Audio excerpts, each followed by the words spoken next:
Assalamualaikum warahmatullahi wabarakatuh. Halo, apa kabar semuanya? Selamat datang di video Art Nouveau. Pada video kali ini, kita akan membahas tentang apresiasi estetika. Untuk itu, saya ingin kalian memilih karya yang paling bagus dari karya berikut.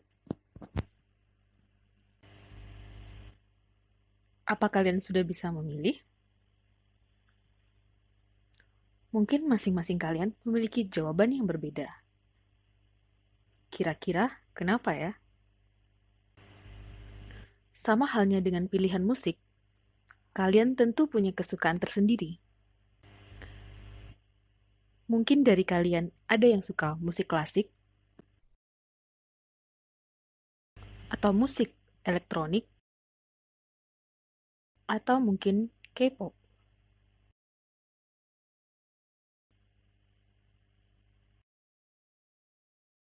Pilihan yang berbeda. Lalu apa yang membuat pilihan kalian tersebut berbeda? Dalam materi ini, kita akan mempelajarinya melalui ilmu estetika. Estetika adalah disiplin ilmu filsafat seni yang baru muncul pada era modern pada tahun 1735 oleh Alexander Baumgarten Gottlieb dalam bukunya berjudul Fide non ulis ad poema pertinentibus. Estetika adalah kajian tentang salah satu bentuk pengetahuan manusia, yakni pengetahuan indrawi. Dalam estetika, ada dua kriteria penilaian, yaitu objektif dan subjektif. Objektif adalah sesuatu yang dilihat dari fisik benda. Pandangan objektif yaitu mengapresiasi suatu karya dari objeknya, dari apa yang ada pada karya tersebut, yang dilihat secara fisik. Jadi, keindahan ada pada karya tersebut. Sedangkan subjektif adalah menurut persepsi pengamat. Pandangan subjektif yaitu mengapresiasi suatu karya dari subjeknya, dari sudut pandang pemirsa sebagai pengamat. Jadi, keindahan ada pada siapa yang melihat karya tersebut. Jadi, menurut persepsi pengamat inilah yang menyebabkan pilihan kita menjadi berbeda. Beberapa ilmuwan mengatakan bahwa selera atau tes yang membuat penilaian kita menjadi berbeda. Seperti yang dikatakan oleh David Hume, selama kalian jujur, kalian tidak akan salah tentang apa yang kalian suka. Je ne sais quoi. Yaitu sesuatu yang tidak tahu apa. Ya kalau suka, ya saya suka saja. Ini sebenarnya lebih kepada aura, wibawa, keanggunan, karisma, yang hal tersebut tidak bisa dijelaskan oleh kata-kata. Hal ini sering disebut sebagai indera estetik. Untuk pemahaman lebih lanjut, mari kita lihat perjalanan sejarah estetika tentang pandangan objektif dan subjektif dari periode klasik hingga saat. Pada periode klasik, belum ada ilmu tentang estetika. Estetika disamakan dengan etika, sehingga karya yang indah itu selalu adalah karya yang memberikan dampak yang baik pada sosial masyarakat. Selain itu, pekerjaan yang berhubungan dengan seni adalah yang berhubungan dengan teknik, sehingga harus simetria atau kesetangkupan, mimetik, meniru alam, maupun yang sublim, aneh atau mengejutkan. Seorang filsuf pada era klasik, Aristoteles, berdasarkan hasil risetnya tentang teater tragis, mengatakan karya seni yang memiliki fungsi psikologis, yaitu pemurnian emosi, penyelesaian kecamuk batin, kembali ke kondisi tenang dan mapan, penjernihan intelektual. Hal ini disebut sebagai kata. Kemudian Vitruvius pada masa Helenis yang menemukan perspektif secara teoritis, memberikan penilaian estetis terhadap kekokohan, kegunaan, dan kecantikan. Kemudian, dia juga yang menemukan standar terhadap tubuh ideal manusia, Sehingga karya-karya yang muncul pada periode ini adalah sebagai berikut.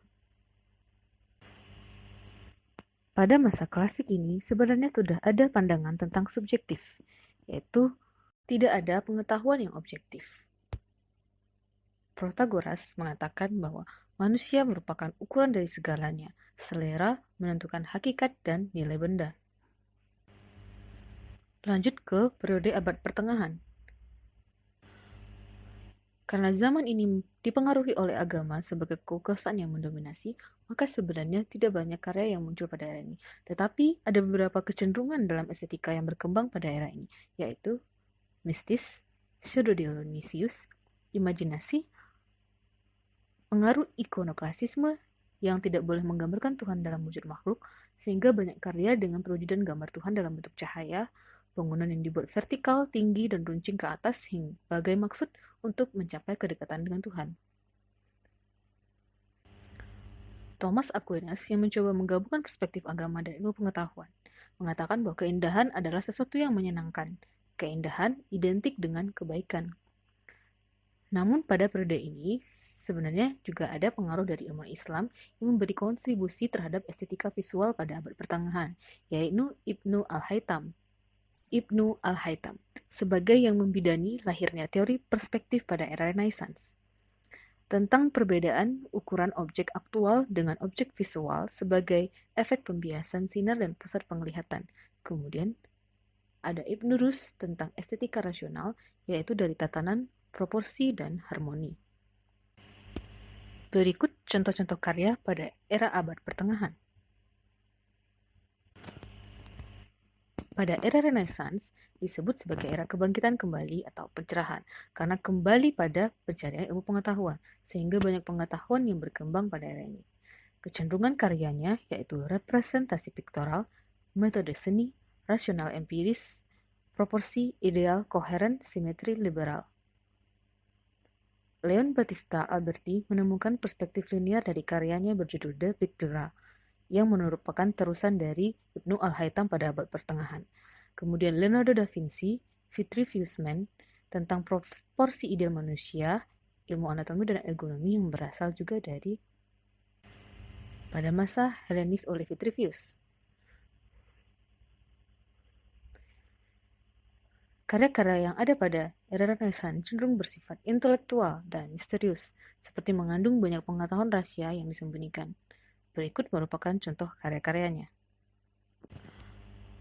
Pada era modern, era yang ditandai oleh revolusi industri, banyak sekali aturan tentang estetika yang beragam dari kelompok-kelompok tertentu yang membuat suatu aturan dengan pakem tertentu. Namun, dari kecenderungan arsitektur lebih bersifat fungsional, fungsi lebih penting daripada bentuk, seperti Form Follow Function oleh Louis Henry Sullivan, Less is More oleh Mies van der Rohe. Berikut contoh karyanya. Kemudian pada era ini, pandangan subjektif sangat berkembang. Ada beberapa pendapat mengenai pandangan subjektif oleh Blaise Pascal. Keindahan bukan proporsi dalam berkarya, tetapi imajinasi pemirsa. Kemudian dilanjutkan oleh Leibniz, yaitu keindahan adalah sesuatu yang tidak terpilah-pilah karena selera atau taste. Selera dibentuk oleh kebiasaan kebudayaan dan segenap pengalaman tiap individu sehari-hari yang berbeda-beda. Kemudian pada era postmodern, patokan-patokan pada era modern dibongkar pada era postmodern, sehingga tidak ada aturan baku mengenai seni ataupun karya yang estetik. Tetapi di sini terjadi percampuran dan ketidakterbatasan terhadap memproduksi karya yang dianggap estetik. Beberapa prinsip contoh karya postmodern adalah form follow fun dan form follow vision, yaitu bentuk-bentuk yang tidak harus sesuai dengan aturan pada era. Pandangan subjektif pada era postmodern oleh Francis Hutcheson, selera itu dibentuk oleh kepentingan diri, misalnya latar belakang budaya berdasarkan pada pengalaman diri. Kemudian Arthur Danto, ketika kita melihat karya tersebut berbicara tentang sesuatu dan dapat dipahami oleh si pengamat. Kemudian Aaron Betsky, kurator arsitektur dan desain. Selain itu bisa memukau hati, menakuti, ataupun mendatangkan kesenangan, desain adalah juga seni yang mampu membukakan kita pada dunia yang baru dan menyadarkan kita terhadap eksistensi. Selanjutnya adalah kontemporer. Karya kontemporer tidak ada aturan baku, banyak pandangan, percampuran beberapa pandangan pada era sebelumnya, kecenderungan yang berkembang yaitu bentuk yang sublim, unik, konseptual art, dan didukung oleh riset digital art atau memiliki tujuan humanis atau value art, dan masih banyak lagi. Berikut adalah contoh-contoh karyanya.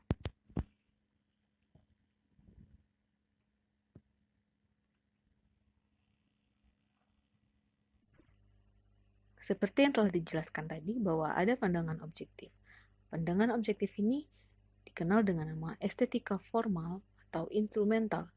Jadi menilai secara objektif dari fisik karya, ada aturan baku yang ditentukan oleh kesepakatan bersama. Misalnya dalam desain, ada material, fungsi, dan nilai estetika. Tiganya lah yang harus ada pada penilaian objektif dalam estetika formal, walaupun masih ada tambahan lainnya yang tidak bersifat wajib. Kemudian, subjektif yaitu estetika konseptual atau estetika falsafah. Penilaian subjektif bergantung dari sudut pandang pengamat dalam melihat karya. Sudut pandang tertentu yang juga butuh penjelasan yang sesuai dengan konteksnya. Menilai sebuah karya mungkin dari aspek isi atau menceritakan sesuatu, ada hal, hikmah atau makna yang bisa dipetik dari karya tersebut. Karya menjadi banyak makna karena setiap orang memiliki pandangan berbeda tentang karya tersebut. Penilaian secara subjektif bukanlah penilaian yang semena-mena. Seorang pengamat memerlukan alasan yang kuat untuk menyatakan penilaiannya, sehingga dapat diterima oleh orang lain. Dan rendah hati untuk selalu mengenal dan belajar, memiliki motivasi, dan membuat hidup lebih berarti. Memberi apresiasi estetik akan memberi kita nilai, karena hal tersebut dapat memberi kebahagiaan, dan itu membuat kita mengerti tentang perbedaan dan saling menghargai satu sama lain. Terima kasih.